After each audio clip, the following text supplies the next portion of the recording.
So recently I've been watching through the Paranormal Activity movies. In this video I have Paranormal Activity, The Ghost Dimension. And this is like the one movie that I just did not like in this franchise, and I'll tell you why. In Paranormal Activity, The Ghost Dimension follows the Fleegees with father Ryan, mother Emily, and their daughter Layla, who move into a house and find a box of old VHS tapes and a camcorder that can see spirits. Through the camera's lens, they begin to witness supernatural occurrences tied to the series' long-running demon and to the younger versions of Katie and Christy from the earlier films, which we saw the younger versions in the third movie, and then like the older versions in Paranormal Activity 1, 2, and like throughout the whole series. The story ties back to events from the franchise's past and builds toward a confrontational climax involving possession and an attempt by the entity to claim Layla. And the Ghost Dimension reinforces the idea that trauma and evil are inherited. The Fleegees are not random victims. The film hints that they are part of a larger design orchestrated by a demonic force. As this movie plays with dimensions, time travel, and it just becomes like unrealistic, far from like reality. Hints that they are part of a larger design orchestrated by a demonic force and its human followers. This theme echoes horror's fascination with bloodlines and destiny, suggesting that evil is not just random but systemic and ritualized. The new camera that can see things differently becomes a metaphor for forbidden knowledge. It allows the characters and you to see what should remain unseen, and this shift from passive observation to active revelation marks a departure from the franchise's earlier ambiguity, which I just didn't like. I think the franchise works better when the evil is ambiguous. The film explores whether seeing the truth is empowering or damning, and ultimately suggests that some truths invite destruction. Layla's innocence is corrupted by forces beyond her control, turning her into a vessel for Toby's resurrection. This theme of children as targets or conduits for evil is a common thing in horror, but here it's tied to a broader narrative about purity, sacrifice, and the loss of control.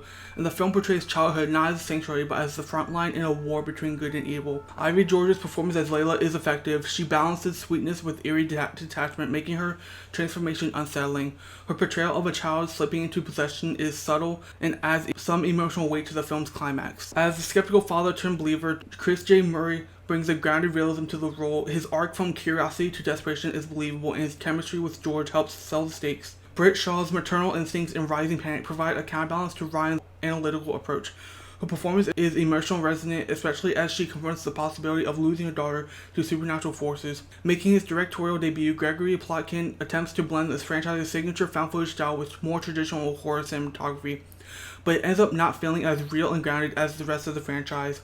He introduces the ghost camera as a narrative and visual device, allowing for a direct visualization of Toby in his realm, which basically just ruins everything the franchise has been building up to.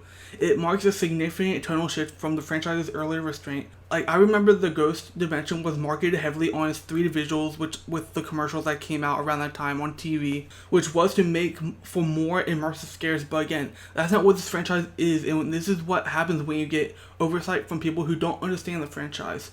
The use of CGI to depict Toby and his environment, particularly the swirling black vortexes and shadowy figures, adds gimmicky spectacle but ruins the raw tension that defined this franchise in the earlier movies. This film trades subtlety for clarity, which makes this movie the most frustrating. The film's brisk runtime keeps the plot moving, but the pacing occasionally sacrifices build up for just payoff. The editing blends static shots with handheld footage, maintaining some continuity with the franchise aesthetic while pushing toward a more cinematic experience. The transitions between normalcy and horror are sharper, reflecting the film's desire to escalate quickly. And yeah, I give this movie a D+. I just did not like the approach to this movie at all. I liked that they touched on like the younger versions of Katie and Christy a little bit, because Paranormal Activity 3 is my favorite, but just what they did with this movie, it took it from feeling real and like it could actually happen in real life to being completely ridiculous, and it's just the worst movie of this franchise in my opinion. Now part of me just wishes that it could not be canon because of how bad it is. But anyway, let me know what you thought about this movie down below, and don't forget to like and follow.